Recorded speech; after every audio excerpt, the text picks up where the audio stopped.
Hi, I'm Coffee Kevin. When I first decided to write about coffee, I vowed to be truthful. I don't own a coffee roastery, nor a farm, nor a brewer manufacturer. I have lots of friendships in the industry, but none are based upon an expectation that I will automatically toe an industry line about any issue. Since I got a coffee grinder years ago, it's just seemed obvious that fresh ground coffee is the way to go. I admit I rarely buy coffee that's in any but whole bean form. But some things have changed since the days I started spending a large percentage of my income on great coffees. Pre-ground coffee used to always come to us in cans. In order to package it in cans, it must undergo a process called staling. Kind of says it all. The object of the staling process is to allow the coffee to degas its freshness. Otherwise, the can risks buckling or deforming. And the same thing for these are brick packs, and those are also staled coffees. And then the oxygen is all sucked out of those. So in order to, you notice when you open them up, all of a sudden they just kind of come to life. A valve bag has a button containing a one-way valve that allows the off-gassing to happen, so it doesn't have to be staled, and there are no effects on the bag or its contents, meaning it can be packed fresh. It doesn't halt staling entirely, but in conjunction with injected nitrogen gas during packaging, can considerably slow it. To the point that it might be argued that it's possible to buy beans and or ground coffee and store it in these bags and keep it for a while.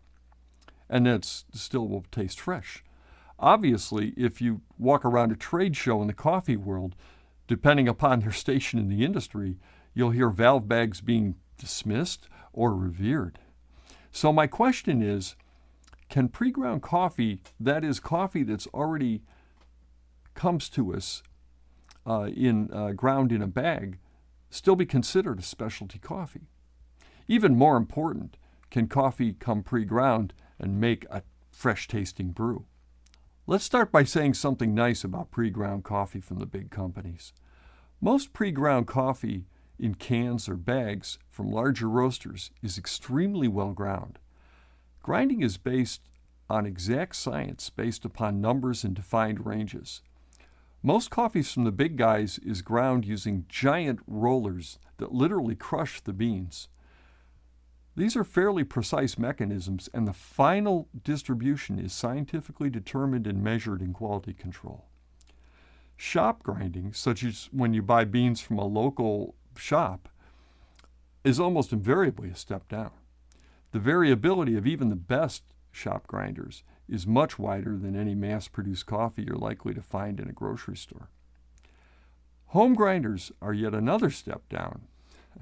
The lowest quality grind that you can likely get is using one of these blade grinders. They're just incapable of grinding with any consistency.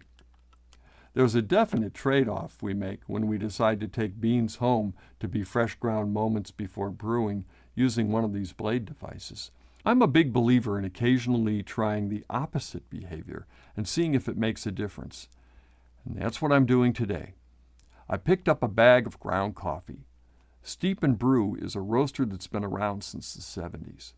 They're based in Madison, Wisconsin, and they are, in my opinion, a good example of a mid-range specialty grade roaster. They're a good choice for someone who's got other priorities in life that prevent them from buying the very top-priced coffees, but they feature blends that are well-crafted and roasted fully, yet never overly. I enjoy roasts of all types, but I most enjoy medium-light roasts. Call me a lightweight if you will, but they are my taste buds. I happened to spot this pre-ground bag. I own a Ditting 804 commercial lab grinder. That's a notch above most commercial grinders. It's an industry darling shop grinder, and it might just be the item I'd grab first in a house fire. This is quite heavy, though. Okay, here's the moment. Let's see. I'm just going to do this the impatient way.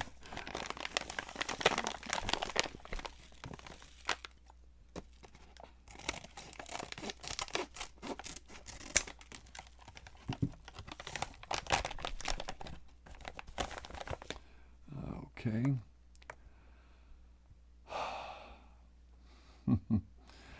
I've been waiting for this moment. I'm pretty sure a company of Steep and Brew's size uses a nitrogen flush during grinding and subsequent packaging. Let's measure out 55 grams. There we go. Notice lack of any static electricity helps the pour of the grounds. They're so even. You can see the difference. I can at least. It's the last couple of grams. It's always. There we go. There, done.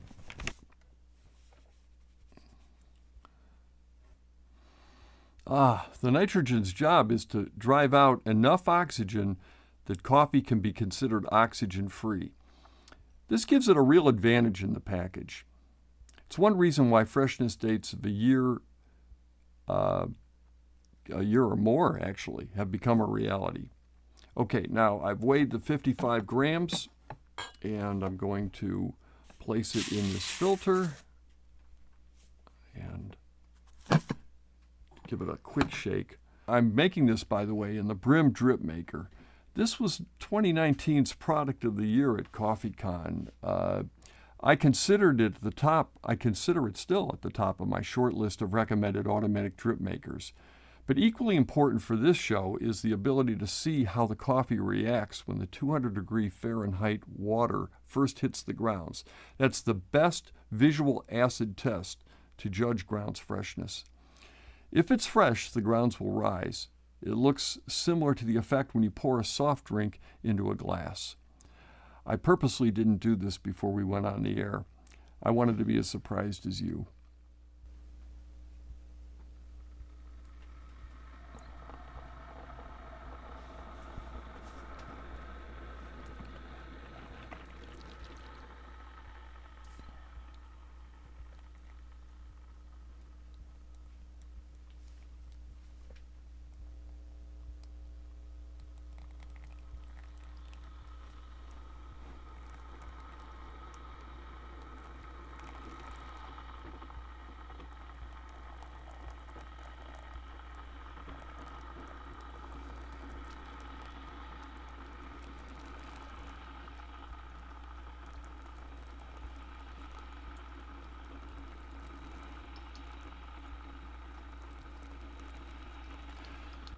Okay, this is good.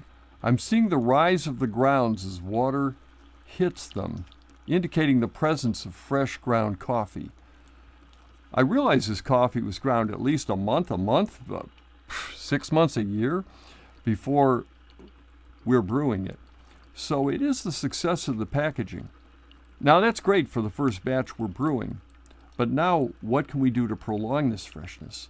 Well, one option is to simply close the package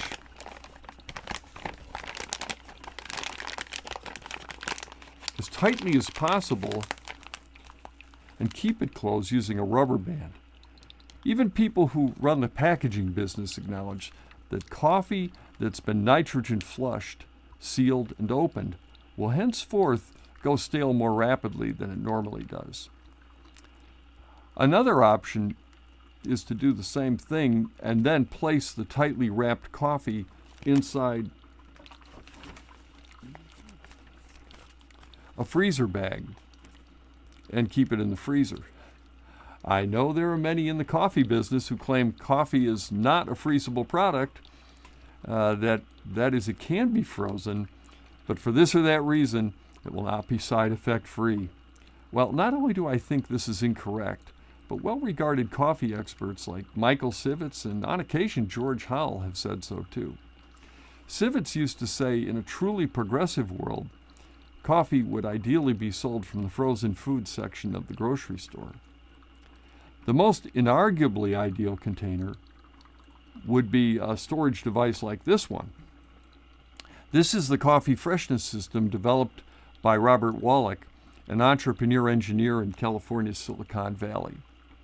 I believe Wallach's invention, which uses replaceable CO2 cartridges to replenish the canister, would be able to keep ground coffee fresh as it does beans for a good length of time.